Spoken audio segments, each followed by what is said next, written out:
Alors Royan, comme vous en souvenez, était zone interdite. Et j'ai toujours d'ailleurs mon autorisation de résider à Royan, que je garde extrêmement précieusement.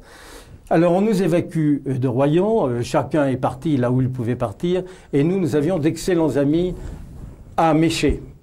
Nous sommes donc partis à Méché, à bicyclette d'ailleurs, tout à fait normalement.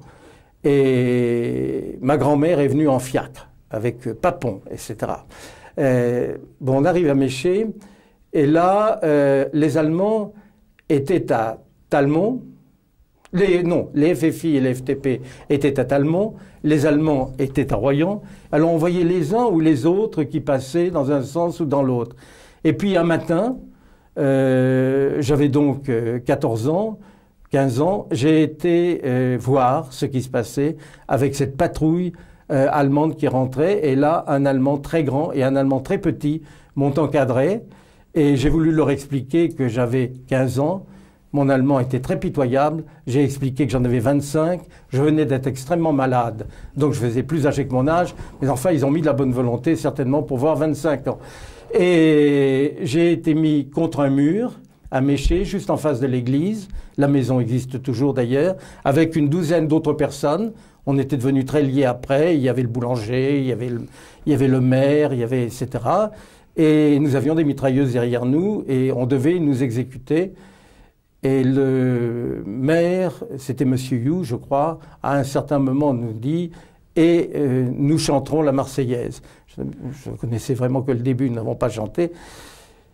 Et puis, du temps passe, il y avait les FTP attaquaient. Si les FTP attaquaient, il paraît qu'on devait nous exécuter. Ils attaquaient, on voyait les obus qui passaient au-dessus de nous, qui passaient au-dessus de Méché, entre Royan et Talmont, puisque c'était une attaque sur Talmont. Les Allemands essayaient, paraît-il, de faire une percée pour aller chercher de la farine, des denrées alimentaires sur le reste du pays. Bien, mais nous étions là, nous étions à attendre, quand même un peu inquiets.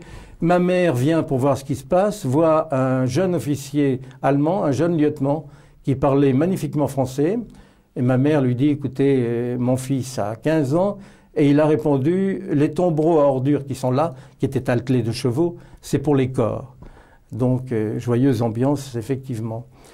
Et puis, au bout d'un certain temps, on cesse de tirer au-dessus de nous, et nous voyons un commandant allemand, enfin le commandant allemand qui était là, passer à cheval, avec en croupe et penché en avant, etc., un corps. Alors, on a dit que, comme c'était une poche à Royan, il était possible que le fils se soit trouvé avec son père, et ce commandant allemand a vu son fils tué. Et il n'a pas donné l'ordre de nous exécuter. C'est comme ça que c'est terminé. Après cela, il a bien fallu quitter Méché, et nous sommes partis en colonne, tous les gens de Méché, etc. Et je me souviens quand, tout à fait au bout de la colonne, il y avait le pasteur Justamont qui semblait diriger une petite chenille de personnes en direction de Cozes, en direction. Alors là, moi j'ai été pris par une voiture de FFI parce que j'avais une pyrésie purulente, j'étais absolument épuisé et j'ai terminé la route sur l'aile d'une Citroën et nous sommes arrivés chez les Verneuil, qui étaient des amis très proches. Et à ce moment-là, Pierre Verneuil était lui préfet de la Résistance.